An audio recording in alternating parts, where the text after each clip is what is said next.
Greetings, people. I come in peace.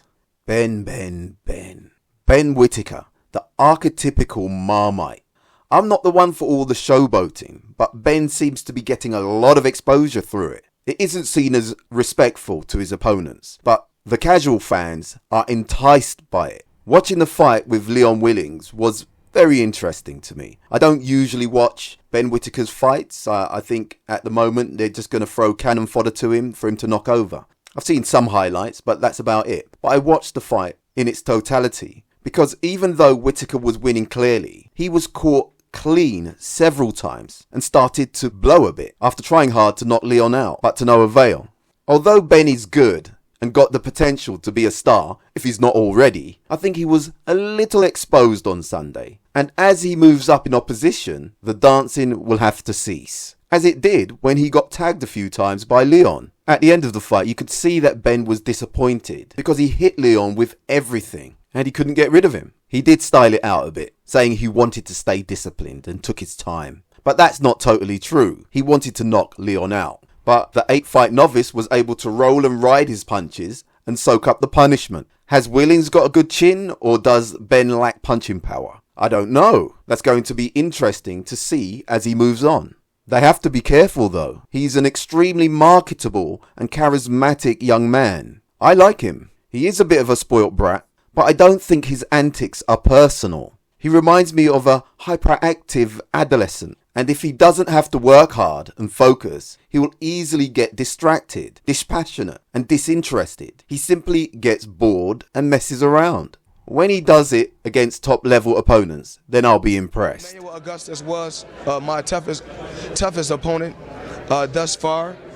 And, his record didn't show his skill set, but the guy was unbelievable.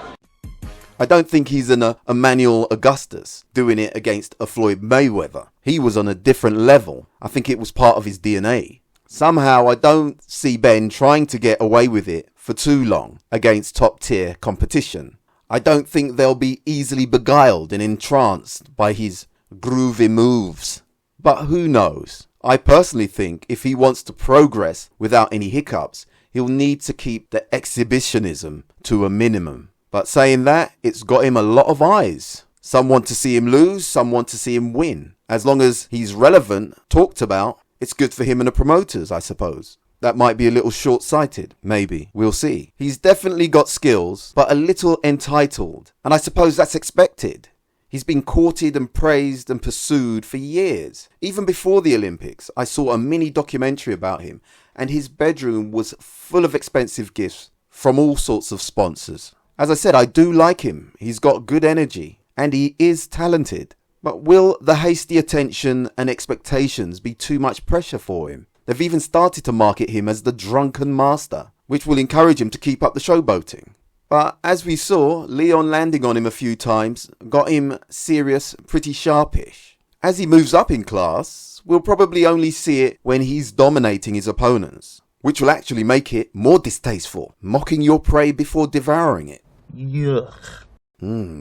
I do think he has a natural playful disposition and it can be funny and charming, but he'll have to be very careful how he employs it in combat. There's a fine line between being amusing and comical to absurdity and buffoonery, and he's walking that line. I think he'll have a balance unless the marketing team encourages it to the point of stupidity. Hopefully he has his own mind and won't feel that he has to perform like a circus clown on demand. His trainers need to hone and nurture his essential qualities as a professional boxer. It's too early in his career for him to be labelled a certain way. He needs to keep constructing and developing, and the other stuff he does will be the icing on the cake.